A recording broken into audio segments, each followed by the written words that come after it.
Thank you very much. It's great to have you at Camp David, a very special place. We started, as you know, yesterday afternoon. We had a couple of incredible meetings.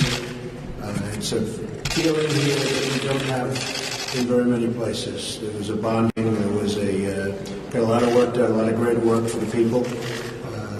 Security discussed, infrastructure discussed, military and all types of military situations and applications discussed. General Mattis is here, General Kelly. A lot of good military input, very important. Discussed funding for the military, which is so important. We also obviously went into budget, so we went into DACA and how we're going to do, and we hope that we're going to be able to work out an arrangement with the Democrats. I think it's something that they'd like to see happen. It's something certainly that I'd like to see happen. So we are very well prepared for the coming year. We finished very strong. One of the things we are discussing very powerfully is drugs pouring into this country and how to stop it, because it's at a point over the last number of years, it's never been like this. We've never had a problem with drugs like we do, whether it's opioid or drugs in the traditional sense. It's never been like it is. And we are going to do everything we can. It's a very difficult situation, difficult for many countries, not so difficult for some, believe it or not. They take it very seriously. They're very harsh, and those are the ones that have much less difficulty. But we are going to be working on that very, very hard this year, and I think we're going to make a big dent into the drug problem. And with that, I think what I'll do is ask Majority Leader Mitch McConnell to say a few words, and I'll have Paul Ryan, and we'll perhaps, you'll have some questions for some of the folks. We have a great group of talent, and I will tell you the meetings again were really perhaps transformative in certain ways. We're doing things and we have things planned for next year.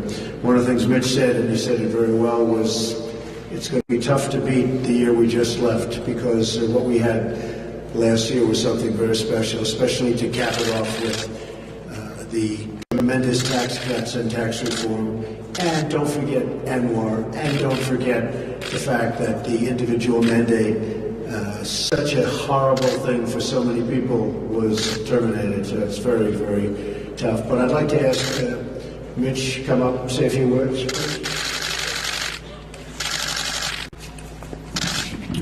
Well, thank you very much, Mr. President. As you suggest, last year would be a tough year to top. If you are like those of us here at the podium, you'd like to see America be a right-of-center country. From a right-of-center point of view, 2017 was the most consequential year in the many years that I've been here in Congress. The President's spectacular nominee for the Supreme Court, 12 circuit judges, the most in the first year of any president since the circuit court system was set up in 1891. Not to mention deregulation, and then topping it off with the most consequential boost to our economy through this tax reform bill was an astonishing year. But it's time to look forward. And Mr. President, I want to thank you for inviting us all up. We had a great planning session for 2018. We hope that 2018 will be a year of more bipartisan cooperation and the President's agenda, much of which he just referred to, are things that we believe there will be a significant number of Democrats interested in helping us accomplish. And so, Mr. President, thanks for the opportunity to be here. We're excited about the new year and ready to get to work. Thank you. Mr. President, I want to thank you for inviting us here to Camp David. I'm particularly pleased with the fact that we had an extremely productive conversation with the President and his team yesterday about how we go forward in 2018. We have big things to do for the American people. We're excited about getting to work on that.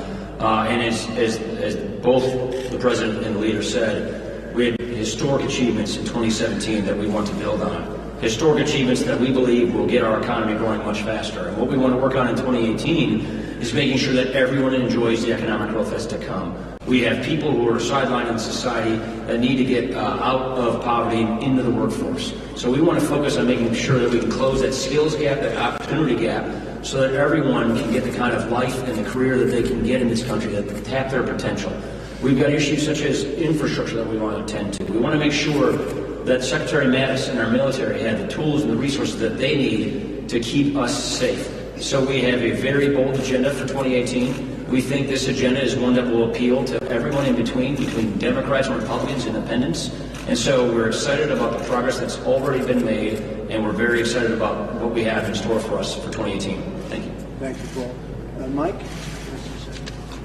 Thank you, Mr. President. 2017 was a year of extraordinary accomplishment, and the congressional leaders who are gathered here were incredible partners with this president and our entire administration in advancing the interests of the American people, rebuilding our military, supporting law enforcement, historic regulatory reform, appointments to our courts to uphold the rule of law and the Constitution, from the Supreme Court to courts at every level, and of course historic tax reform, repealing the Obamacare mandate and opening up American energy from Alaska to around the globe.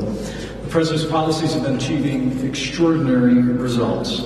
Nearly 2 million new jobs created, unemployment at a 17-year low.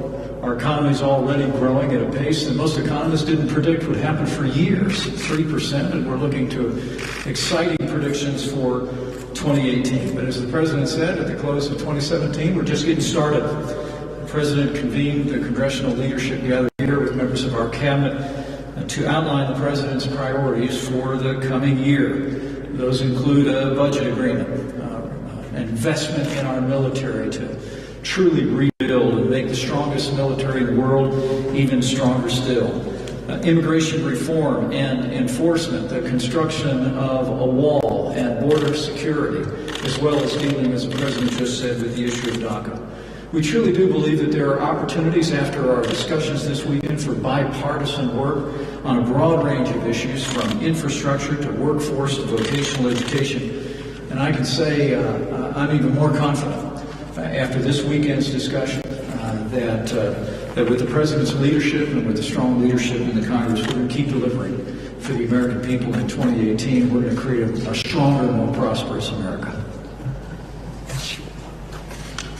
Thank you very much, Mike. Any questions for the group? Yes. I didn't hear any mention here of welfare reform. Is that something that is still on the agenda for 2018? We are looking at it. We're looking at aspects of it. It's a subject that's very dear to our heart. We'll try to do something in a bipartisan way. Otherwise, we'll be holding it for a little bit later. But we'll be looking to do that very much in a bipartisan way. We can. Yes. Mr. President, you were talking about the policy issues that you all were focusing on the last few days here at Camp David. But this morning you were tweeting about your mental state. Why did you feel the need to tweet about that this morning? Well, only because I went to the best college. I went to I had a situation where I was a very excellent student, came out, made billions and billions of dollars, became one of the top business people, went to television, and for 10 years was a tremendous success, as you probably have heard. Ran for president one time and won. And then I hear this guy that doesn't know me at all. By the way, did not interview me for he said he interviewed me for 3 hours in the White House. It didn't exist, okay? It's in his imagination.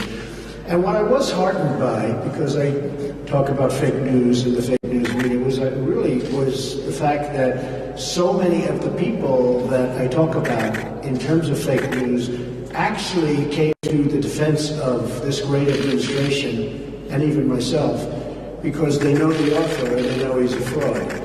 And when I saw some of the people say, and you look at some of his past books, he did a book on Rupert Murdoch. It was a terrible expose, and it was false. So much of it was false. I consider it a work of fiction. And I think it's a disgrace that somebody's able to have something, do something like that. The libel laws are very weak in this country. If they were strong, it would be very helpful. You wouldn't have things like that happen where you can say whatever comes to your head. But just so you know, I never interviewed with him in the White House at all. He was never in the Oval Office. We didn't have an interview. And I did a quick interview with him a long time ago having to do with an article.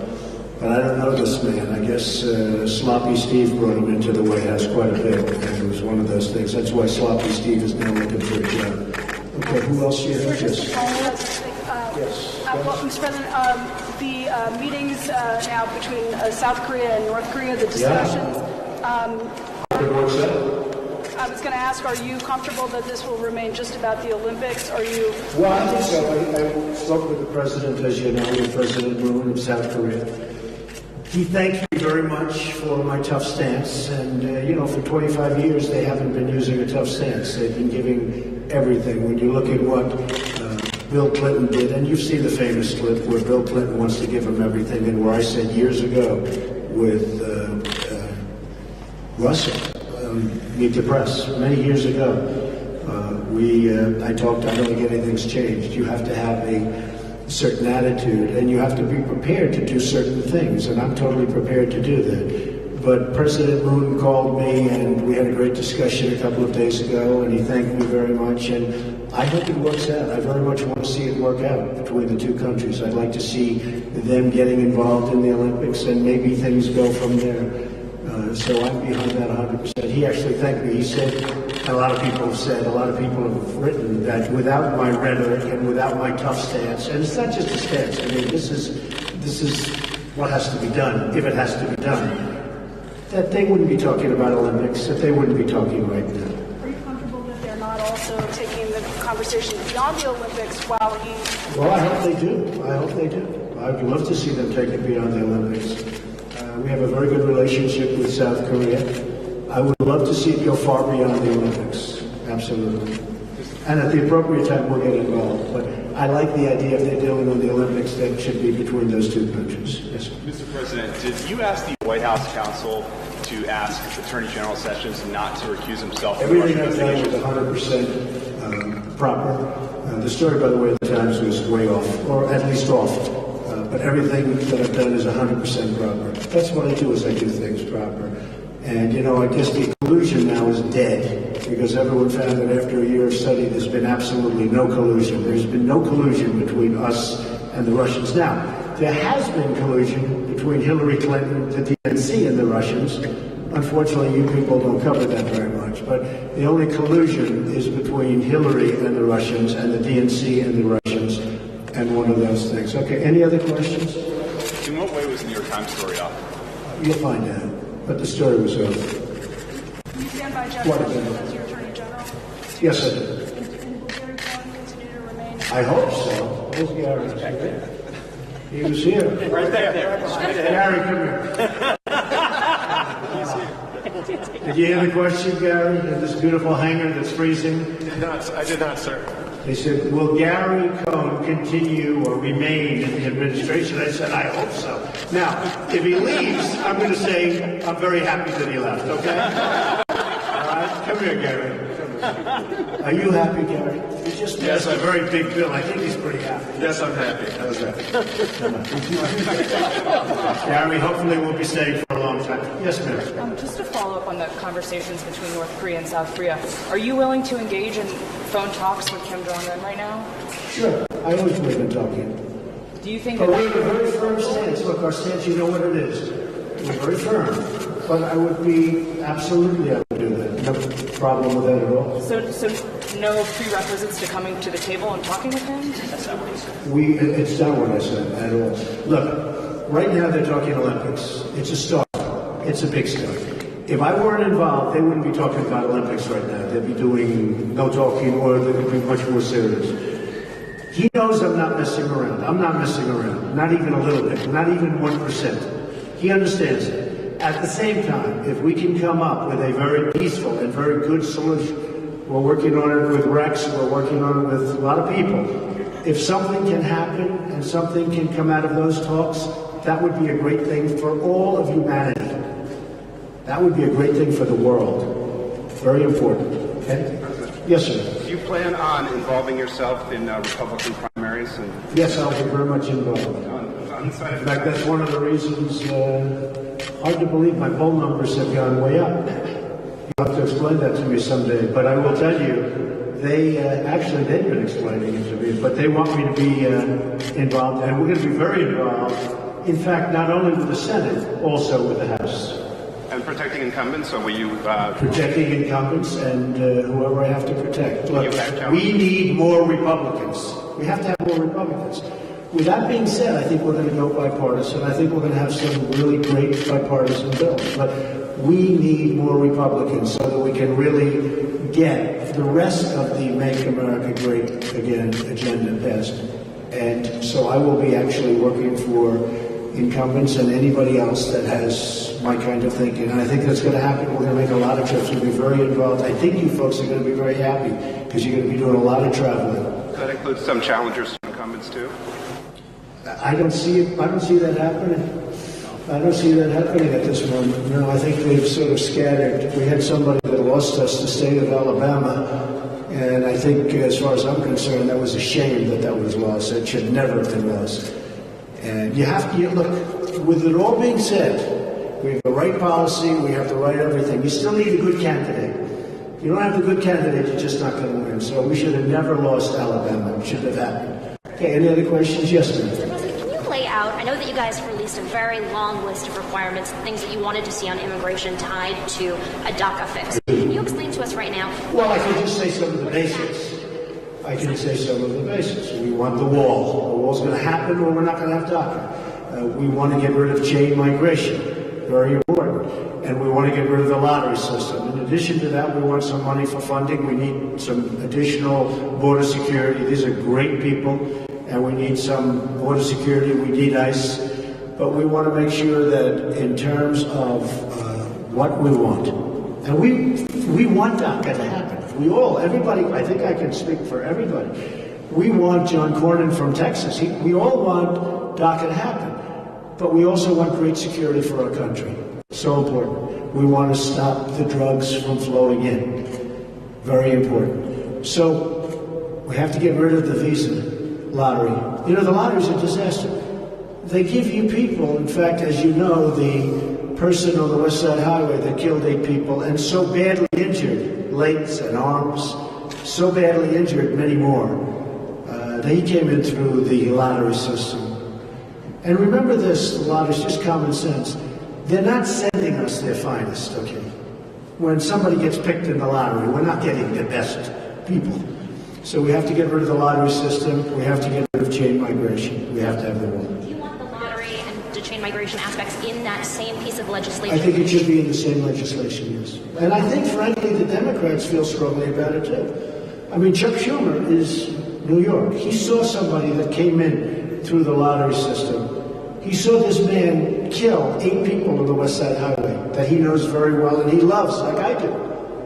I think he's okay with it. I really think we'll have a lot of Democrat support. I hope so. Okay? Yes, sir. Mr. President, have there been any more efforts to get Mexico to pay for the wall? Yeah, I believe that Mexico will pay for the wall. I have a very good relationship with Mexico. As you know, we're negotiating NAFTA. See how that goes. Yes, but Mexico will pay. In some form, Mexico will pay for the wall. I got time for one more question. One more question. Mr. President, if Robert Mueller asks you to come and speak with his committee personally, are you committed still to doing that? Do you believe that's Yeah, just so you understand. Just so you understand. There's been no collusion. There's been no crime. And in theory, everybody tells me I'm not under investigation. Maybe Hillary is, I don't know, but I'm not. But there's been no collusion. There's been no crime. But we have been very open. We could have done it 2 ways. We could have been very close, and it would have taken years.